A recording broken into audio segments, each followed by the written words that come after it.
Première partie, la voix des sans-voix. Le présent ouvrage décrit une étape déterminante dans la conduite d'un projet qui remonte à une époque bien lointaine.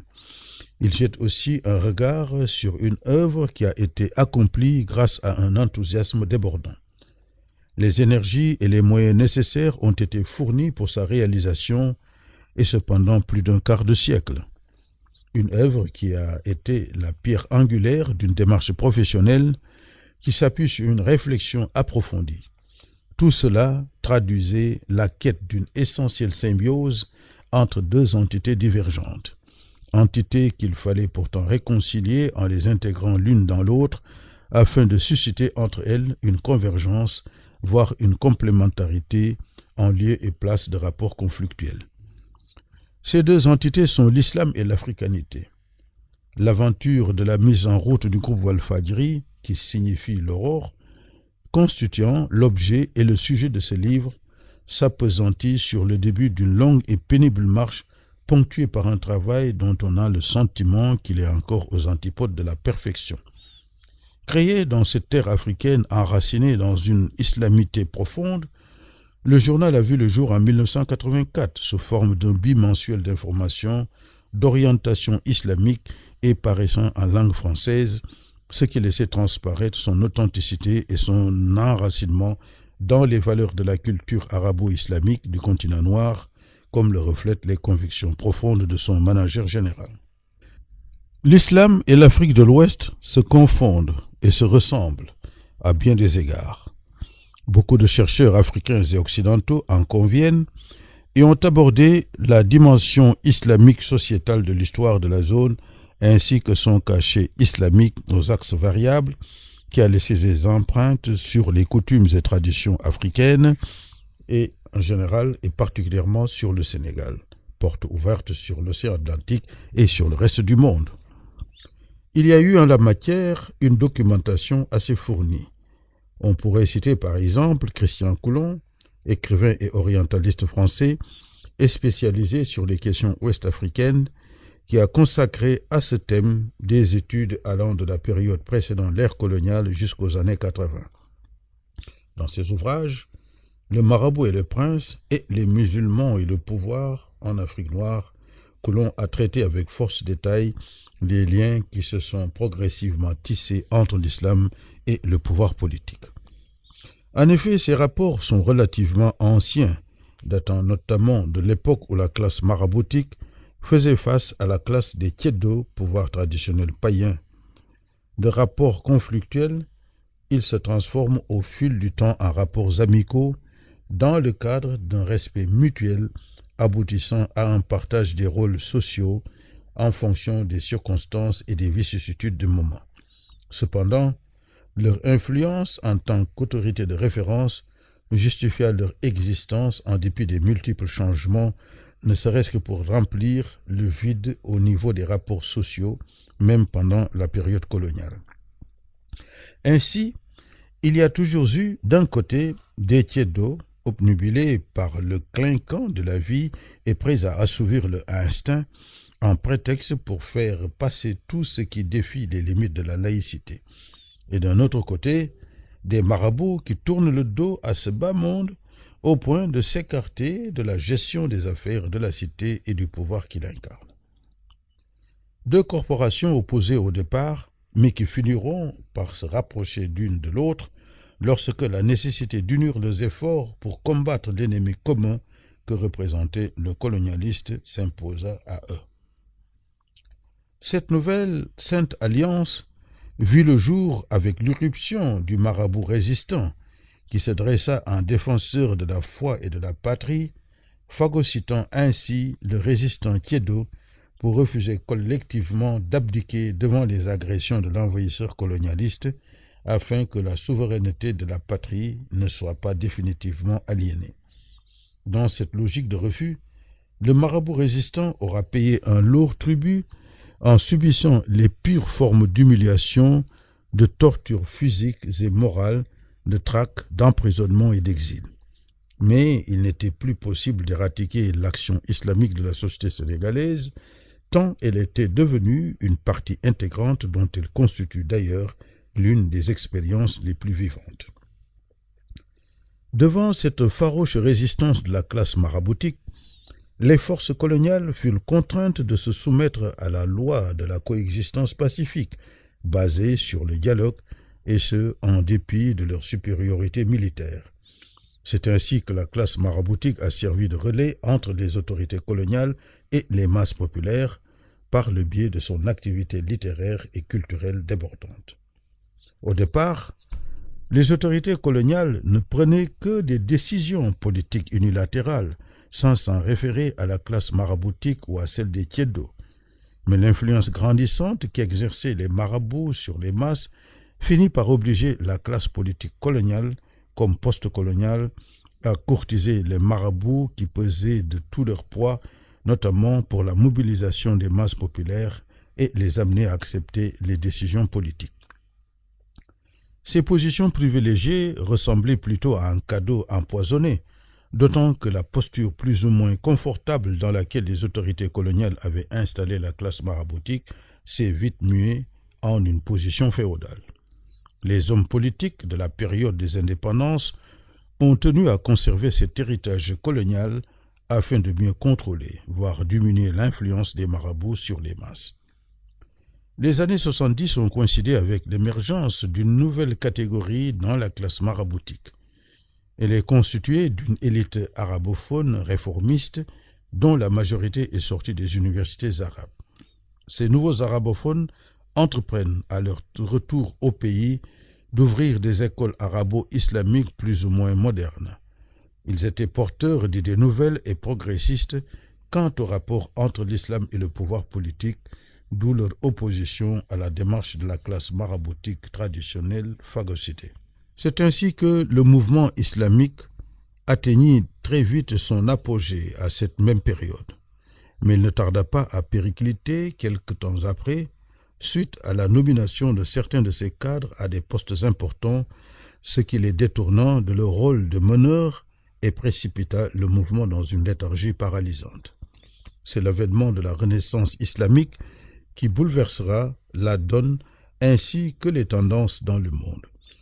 Elle devint la nouvelle mode et le cheval de Troie qui perdit ses cavaliers. La Perse n'est faite que pour les esprits perspicaces.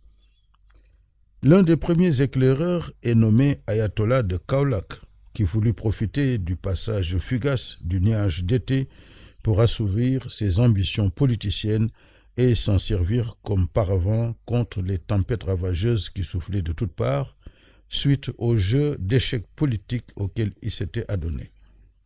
Les vagues déferlantes allaient finir par le séparer de ses compagnons de route. Il se réfugia derrière une montagne pour échapper à la noyade. C'était pour lui une manière de tirer profit de l'opportunité qu'offraient la religion et la politique.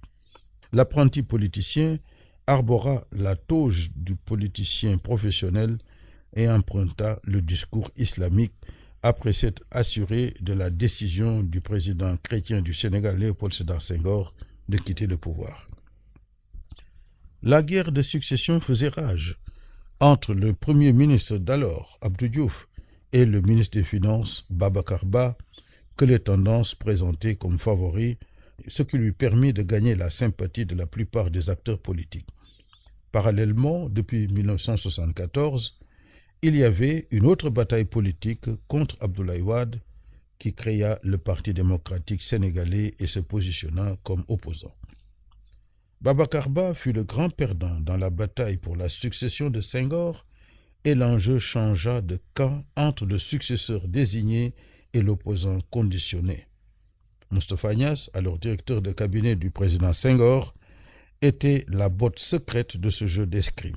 On lui confia le rôle d'arbitre dans ce pugilat, opposant les adversaires suivants: Babacar Ba, ministre des Finances, Abdou Diouf, Premier ministre, Maître Abdoulaye Wade, l'opposant et les activistes de la classe maraboutique. Babacar Ba, poussé hors du champ de jeu, fut contraint de chercher un compromis devant un Abdou Diouf mis en orbite. À la fin du combat, l'ayatollah de Kaolack enfourcha le cheval de la faction islamique en brandissant l'étendard de la révolution islamique qui s'étendait de l'Iran au Sénégal, avec la Libye, terre de nouvelles aventures comme terminus.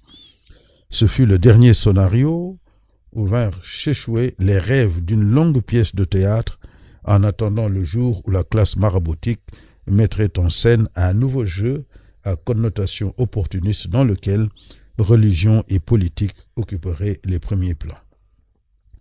C'est ainsi que l'islam refait subitement irruption sur la scène, à la recherche d'un terrain d'atterrissage qu'il ne trouvera que vers les années 80 dans le cadre d'un échange d'opinions contradictoires. Il y a eu, tour à tour, la naissance de Jamaatou Ibadur Rahman, mouvement des serviteurs de Dieu, du mouvement des Moustarchidines et de Hizb ut-Tarqiyyah, parti de la promotion. Ces deux derniers mouvements sont de tendance soufie, alors que le premier, Ibadur Rahman, est de tendance salafiste. Ils ont, tous les trois, réussi à marquer leur territoire grâce à un discours élitiste et mobilisateur et, de surcroît, adapté aux préoccupations sociopolitiques du moment. C'est dans cette ambiance de renouveau qu'est apparue une initiative médiatique pouvant servir de relais au discours islamique qui semblait avoir atteint ses limites pour franchir les barrières politiques. L'occasion ne pouvait être plus belle pour se positionner dans l'espace médiatique comme la voix des sans-voix. Ceci parce que les pouvoirs politiques avaient réussi à cantonner tous ceux qui tentaient d'élever la voix dans le cercle vicieux du discours laudatif et élogieux pour le vainqueur. Le groupe Walfadjri, nouvellement installé, devenait ainsi une opportunité et un moyen pour un nouveau projet. Le but que visait le promoteur de ce projet depuis 3 décennies était de réconcilier deux mondes inséparables, l'authenticité et la modernité. L'écrivain français Gilles Kepel a évoqué l'expérience du groupe Walfadjri dans son ouvrage « Expansion et déclin de l'islamisme », mais il s'agit là d'un regard venant de l'extérieur, de la perception d'un orientaliste de l'autre bord. Ce récit est alors un témoignage vivant de l'intérieur, pour retracer brièvement les circonstances qui ont vu naître Walfadjri et son évolution, décrivant avec précision les dimensions philosophiques et éthiques qui lui servent de socle. Il s'agit d'une contribution supplémentaire à ce que l'islam a offert en termes d'apport civilisationnel aux populations de ce continent. Après une longue marche, l'islam a fini par s'enraciner en terre africaine et assurer sa continuité avec le temps en attendant qu'arrive le jour où le bon grain sera séparé de l'ivraie. Il est évident que l'islam fait partie des réalités africaines dont il constitue une des composantes essentielles. Adopté par les Africains depuis plusieurs siècles, il fait désormais partie intégrante de son patrimoine socio-culturel, particulièrement au Sénégal. Solidement implanté en dépit des aléas de la vie, l'islam inscrit sa dynamique dans un long et pénible processus d'évolution à la fois doux et amer. Le sentiment collectif qui habite tout Africain face à l'agression des crises nombreuses et multiformes et qui le remplit de tristesse et de désarroi au quotidien n'est finalement que le fruit d'une opération d'acculturation avancée née des campagnes d'évangélisation. Il résulte également de l'ignorance de la dimension islamique qui transcende le temps et l'espace, notamment dans ce continent noir qui a eu l'honneur de découvrir l'islam au moment où celui-ci était encore dans ses débuts.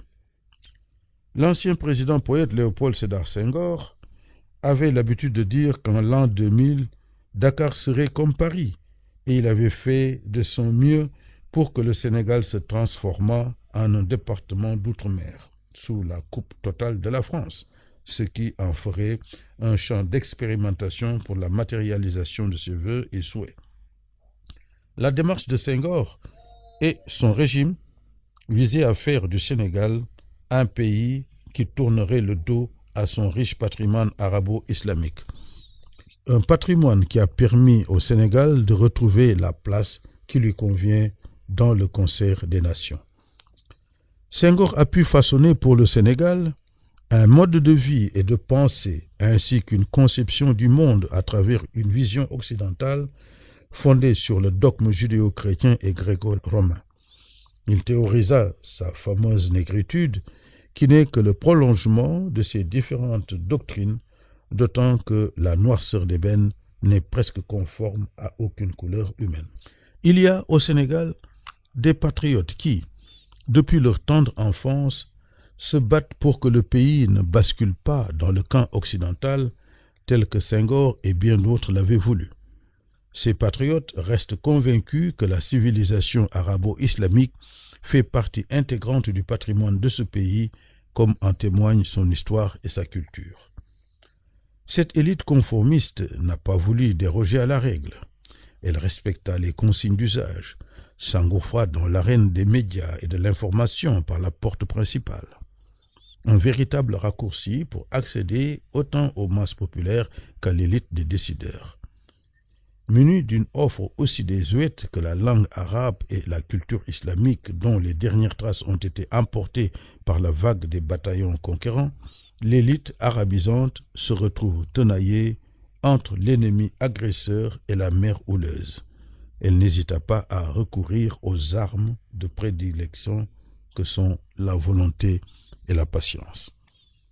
Il faut avouer que la voie était parsemée d'embûches, mais la volonté de ne jamais céder devant les difficultés était très forte, d'autant qu'elle s'appuyait sur cette remarquable expérience acquise des Daras, dont la quintessence reposait sur l'endurance et la persévérance, en plus des activités quotidiennes d'apprentissage et de mémorisation.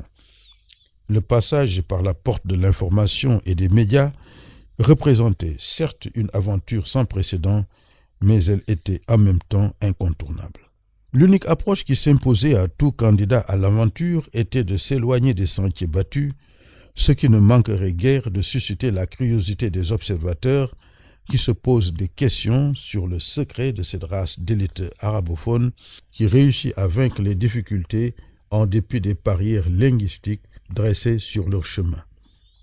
La langue arabe qu'ils manient avec aisance est vouée dans notre pays au musée des oubliettes, mais leur fermeté face aux défis à relever n'a d'égal que la subtilité de Scheherazade.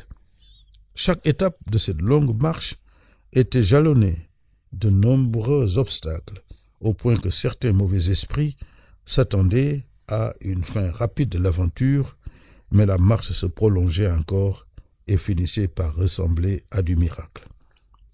Les caravaniers étaient sûrs de la continuité de la marche, avaient annoncé dès l'apparition du premier numéro de bimensuel qu'il ne tarderait pas à devenir un quotidien, révélant du coup le défi en gestation et qui ressemble à un conte médiatique des 1001 nuits. Comme nous l'avons déjà indiqué, les défis étaient très nombreux et celui de la langue en constituait la pierre angulaire. Le promoteur, Sidi Lamine Niasse, était ainsi obligé de travailler dans ce nouveau projet avec une langue qui n'était pas la sienne. La langue française, devenue langue officielle du pays, a conquis sa place grâce à la force des chars de combat et autres canaux de guerre et a relégué les autres langues locales au second plan en faisant des dialectes ou de simples idiomes. Il en est de même de la langue arabe. Celle-ci utilisée par la majorité des Arabes qui sont africains l'avait pourtant précédé sur le terrain de plusieurs siècles. La nouvelle expérience était d'autant plus importante qu'aucune des tentatives de mise en route d'une presse en langue locale ou arabe n'avait prospéré ni au niveau de son tirage, ni de sa distribution ou de son impact sur les cercles de prise de décision. Les oreilles des décideurs n'étaient réceptives qu'au discours francophone. Autant d'obstacles qui s'ajoutent à celui du financement, car Sidi Lamine Niasse n'avait qu'une vision et des idées. Le terrain était déjà miné pour le promoteur et fils de marabout qu'il était. Les circonstances ont rendu la tâche plus complexe, car les années 80 ont coïncidé avec l'avènement d'une sorte de Big Bang dans lequel la classe maraboutique, son accoutrement, l'islam et la langue arabe étaient devenus la cible des accusateurs.